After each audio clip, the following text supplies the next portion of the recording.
See this hat, guys? See this hat?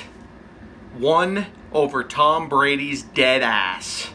What is up here today, YouTube? Jigsaw0097 bringing you my Patriots-Eagles preview video for 2019. The Eagles and the Patriots are going to Super Bowl rematch in Lincoln Financial Field. And it's probably one of my most anticipated games of the year. It's actually a game that I wish I would have been able to get out to Philadelphia, because I went to that Rams game last year, and this year I was going to go to a game, but things just didn't work out. That Miami game was also looking appealing because it's in Florida in December. And I have some relatives that live in Florida, so I was looking at that one, but this Patriots game is really, in my opinion, it's going to be one of the funnest games to watch, just simply because of the implications. And also, I feel like you can throw all the stuff about the Patriots out the window. You can throw all the stuff about the Eagles out the window for this game. These teams played in the Super Bowl, guys. Doug Peterson versus Bill Belichick. There is some bad blood here, and I don't even care what the records are. I don't care what the players are, I don't really care about any of that, because just the simple fact of what this implies, I think both teams are going to really just play their guts out, especially Carson Wentz. I think this might be one of the best performances we may see from Carson Wentz. Now, I say may because, again, I'm not giving guarantees here, guys. I ain't Doug Peterson. I ain't guaranteeing a win here. I'm just going off what I think is going to go down, because the reason I think Carson Wentz is going to have such a crazy day is because Nick Foles was the one that won the Super Bowl, guys, and Carson Wentz, you could tell that it irritated him just a little bit. I'm not saying he's a selfish guy. I'm just saying it irritated him just a little bit to have that amazing season, that MVP caliber season, and then to have him go down in the Rams game with the ACL, and then watch Nick Foles basically finish what he started. You can tell that irritated him just a little bit. So, and then of course Nick Foles kind of did it again the next year when Carson Wentz had his back injury. Nick Foles basically almost took us to the Super Bowl again. We were about one catch away, one Alshon Jeffrey drop away from maybe going to the Super Bowl again. And that brings me into Alshon Jeffrey. He has been absolutely horrible this year, and now they're saying that he's injured. So I guess it's time for Jordan Matthews to shine, guys. If he really is out, you just got to put Jordan Matthews in there and see what he can do. If you guys don't remember, Jordan Matthews had a pretty good day back in the day, 2015, when the Eagles beat New England in Foxborough, when Chip Kelly was head coach and Sam Bradford was quarterback. I think that was the game that Malcolm Jenkins had that 92-yard pick six on Tom Brady. And one of the funniest Brady moments I've ever seen, too. And they always involve Malcolm Jenkins, which is hilarious. So this one, he runs 92 yards back, and Malcolm Jenkins, while he's running, Tom Brady tries to tackle him. And it's one of the most embarrassing-looking tackle attempts I've ever seen. And then, of course, we know in the Super Bowl, after Tom Brady dropped the ball, Malcolm Jenkins went up and slapped him on the ass, and he says, "You got to catch that, Tom." So Malcolm Jenkins and Tom Brady, I don't think they're friends. I'm just getting that vibe there. I don't think they like each other too much. But this is just going to be a fun game. In my opinion, I hate New England with a passion, just like I hate Dallas with a passion, but regardless, guys, the Dallas games and the New England games, they're probably the funnest games that you could watch as an Eagles fan, because the Redskins and the Giants, they have just been kind of a mess for years, so it's not really fun to watch those division games. But Dallas and the Patriots, these are true rivalries / hatreds in a lot of ways. And so, I can't wait. So, getting into the game, I think the Eagles really have a lot of work to do. However, to get ready for this, they need to take the Super Bowl tape. Jim Shorts does, and he needs to just throw it out the window, because even though the Eagles won 41-33 in that game, The defense was terrible, guys. In fact, I've actually made the case on this channel several times that I think the Super Bowl, in many ways, is what exposed the Philadelphia defense, because ever since that game, the Eagles' defense has not been the same. They've been getting destroyed on the double moves. You know, it was like the league kind of figured out how to score on the Eagles' defense. Even though the Eagles won that game, you know, the Patriots still put up 33 points, which is, that does not look good on a defense no matter what. Nick Foles pretty much had to play out of his mind to win that game, which he did. And so they're really going to have to do something like that again, I believe. But Jim Schwartz needs to get more creative. I think he needs to throw a lot of this. This is another thing about this game, and I'm hoping Doug does it as well. I hope that they have things that they've been wanting to do, that they really kind of pull out in this game. I want to see, you know, more Philly special type stuff. I want to see big balls Doug again. I want to see him not afraid to rise to the challenge of the Patriots. And again, I think he will, because again, you beat him in the Super Bowl, and this is a statement game for both teams. You know, Tom Brady said that he still is like haunted by the loss. You know, yada yada. Cry me a river, Brady. Cry me a river on your 6 rings. You know, oh boo hoo, you missed one of them. But then also, like I said, Carson Wentz has a lot at stake here too. So I think both teams have a chip on their shoulder. And then, of course, Bill Belichick got out-coached by Doug Peterson, so he's going to be mad. And then Doug Peterson wrote a book and all this stuff about how he beat New England after the Super Bowl. And I think Doug Peterson has lost just a little bit of credibility over the last 2 seasons. But, you know, this is a game where he could earn a lot of it back. He could really win a lot of the fans' favor. He could kind of show that maybe Frank Reich wasn't the only reason that he was good, which a lot of Eagles fans, myself included, are starting to speculate, because you got Mike Groh now, and he's really making you look bad.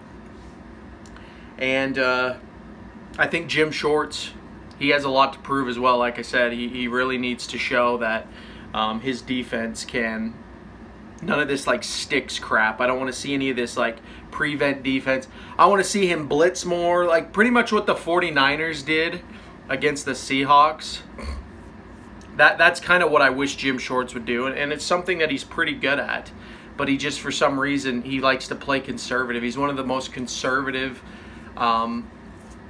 defensive coordinators in many regards, but then he also likes to turn on the aggression at times. So he's a very weird guy to figure out. But I think a lot's at stake for him. I don't agree with a lot of other Eagles fans that he's going to be fired after this year if he fails, but I still think that, you know, he's got to make a case for why he should stay in the next maybe 2 years. Mike Groh for sure will probably be gone, but Mike Groh, if he calls an amazing game in this one, we could also see... maybe people aren't hating on him as much. I don't know. I think people will still hate Mike Groh. He's just, we know where he comes from. His own father fired him, and he comes from Jeff Fisher. Everyone in the league that isn't the league, you know, fans, they all hate Jeff Fisher. Jeff Fisher's a freaking loser, in my opinion. Probably one of the worst coaches besides Chip Kelly that this league's ever seen. So when you hire a guy that came from that team, you know, I don't think Mike Groh's ever had respect in this league. Other than that one season, 2017, when he was the wide receivers coach, he did a decent enough job. But you can't put him at a position like this. So really the key to victory for me of this game is I think the offense needs to play pretty flawlessly. I think Doug Peterson needs to cut all the cuteness out, you know, cut all this crap out and just play fundamental X's and O's football. And what I mean by that is get the tight ends involved, get your running game going. Your running game is easily the strongest part of your team. I mean, Jordan Howard and Miles Sanders. Miles Sanders was really garbage in the first 4 games, but he's really coming into his own, guys. He's actually proving he's the best wide receiver on this team. That's how well he's improved. So I really think you need to go to Jordan Howard and Miles Sanders early on. You need to get Dallas Goedert and Zach Ertz involved ASAP. You know, maybe use Nelson Aguilar to spread the field a bit. Don't really throw to him, just use him as a deep threat. And then my vote is, honestly, now that Alshon Jeffrey is out, really get J.J. Arcega-Whiteside in there. Let's see what he can do. We should get Mac Hollins out. We should put in Nelson Aguilar, J.J. Arcega, and Jordan Matthews. That should be the three right there. Jordan Matthews should really be used in the end zone because that's what he's good at. He's good at like an end zone slot type. You could use Nelson Aguilar to spread the field out. And then JJ as well could be used similar to a Jordan Matthews. So even though Alshon might be injured, I don't even think that's a bad thing, guys, because Alshon Jeffrey has been playing like garbage all season anyway. And I think I know why. This injury really shed some light on it. I think he's been playing hurt all year. I don't think it's that he's bad. I just think that he has been fighting through an injury. We all know he did this in the 2017 season. The Super Bowl year, he fought through a shoulder injury since training camp, they said. And I think because he did that, it's really affecting him now. I think he's neglected his body for a number of years, and it's starting to beat on him. So it's maybe something to consider, and after this year, maybe try to get someone to replace him soon because Alshon Jeffrey is getting older. He's getting more banged up, so who knows, you know. But yeah, I think that's the key for the offense. And then, like I said, the defense, they really need to get this locked down. I don't want Jim Shorts getting cute as well with this sticks defense, you know, this zone crap. Like, I want you to play man-to-man, you know, and the Patriots don't really have many guys. That's another thing about this offense. This Patriots offense is probably one of the worst offenses the Patriots have had in years, which is the exact opposite of what we saw in the Super Bowl. The Super Bowl, they had a really kind of mediocre defense, but their offense was above average. Now I think their defense is like literally elite. The Patriots might have one of the best defenses in the league this year, like them and like the 49ers. And so I think that's why the offense has to really, they really got to just play X's and O's football. No getting cute, you know, don't disrespect this defense, Doug. And then on offense, the defense just needs to lock it down the best they can, you know. They've got like what, Sony Michel, Philip Dorsett. Like none of these guys are like standout guys. Philip Dorsett, I don't think he's even had an explosive play all year. So you can easily contain these guys. You're also getting healthier. I don't know if Cravion LeBlanc is back, but no. You guys know Jalen Mills is back. Ronald Darby is back. Roddy McLeod is in there. Sidney Jones is a healthy scratch, which I love to see. I mean, I don't love to see it. It hurts me inside, guys. Like, actually hurts me that they wasted a second-round draft pick on this guy. But it also makes me happy that they're not going to waste time on him when they know he's a freaking scrub. And now they can't get any trade value for him because the league knows it. He's like the Nelson Aguilar of defense. Like, everyone just knows he's not that good now. So, and then, of course, the line. I think Gerard Avery could be utilized very well here. One thing Tom Brady has always said is that he prefers outside rush to inside rush. And that's why the Eagles actually strip sacked him in the Super Bowl, if you guys remember. Brandon Graham got in there on the inside rush and he smacked that ball right out of his hands, right into who was it? Not Andre Dillard. Drawing a blank. He smacked that ball out, and I know who the guy is. We traded Sam Bradford for him, but I just can't think of a name. See, I'm having a brain fart here, guys. But regardless, the inside rush is Tom Brady's weakness. So Gerard Avery, if you go watch his tape in Cleveland, which I have, he's actually kind of that guy. And the Eagles used him against the Bears, too. I think he was on like 3 snaps against the Bears, and they used him in that way. So if you could like stack the box with like Brandon Graham, you know, and then have like Gerard Avery on one side. Of course, Fletcher Cox, he had a hell of a game in the Bears game, so he's kind of coming back. I think Tim Jernigan is coming back finally too. So this D-line is looking a lot better. We're not going to have Malik Jackson, unfortunately. And so, you know, I still think they can get at this Patriots, especially the offense. That's really the biggest weakness, is if you can get at Tom Brady and make him annoyed, which Tom Brady is easy to get annoyed. You know, make him start getting angry and throwing the ball downfield. You know, he doesn't have an Edelman, guys. He doesn't have a Gronkowski anymore. So it's like, we want him to do this now, honestly. Just go look at the freaking Baltimore tape. So I think that's a huge key. And then also, I think the offense can succeed because, you know, the Eagles value that. They signed Brandon Brooks to an extension, who's probably one of the best O-linemen in the league. So I think the Eagles, they have a high chance to win this game. I'm not buying into this freaking, 6-point underdogs is what they're saying again.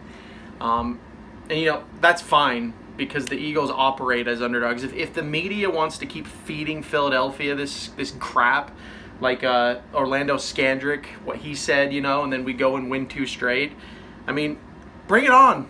Bring it on. That's what I say. You know, the Eagles are always underdogs, and that's the way it should be. And honestly, when the stakes are down like this, you know, you just had Dallas lose a game. They're 5-4 just like the Eagles. The Eagles beating the Patriots could really set them above the pack. Because if you guys have to remember, after New England plays the Eagles, they go and play Dallas Dallas goes to play them in New England. And do you really think that the Patriots are going to let Dallas beat them if the Eagles beat them? Yet again, this will be like the Green Bay thing. You know, we beat Green Bay, Dallas didn't. So that's another. This is a huge opportunity for the Eagles, guys. This game is more important. I can't even say that because of seeding, but I'd say this game and the Seahawks game, very important, but this is just like a huge mental hurdle, and then they could use that momentum to beat Seattle next week. So that's really all I've got to say. This is a very long video, but if you guys have watched it till the end, I appreciate it so much. I just had a lot to talk about with the Patriots. And yeah, let me know what you guys think down below. Let me know what you guys think about this team's chances on Sunday. What you think that the Eagles will do to win this game. Maybe if you agree with me, disagree with me. Also, if you're new to the channel, make sure you hit that subscribe button, as I'll be covering the NFL and the Eagles all season long. To all my returning viewers as well, make sure that you are actually subscribed to the channel and that you hit that notification bell. I appreciate all the support that you guys give, though. You guys are great. Thank you so much for coming out and watching the videos. But as always, guys, this has been Jigsaw0097. I will talk to you all later.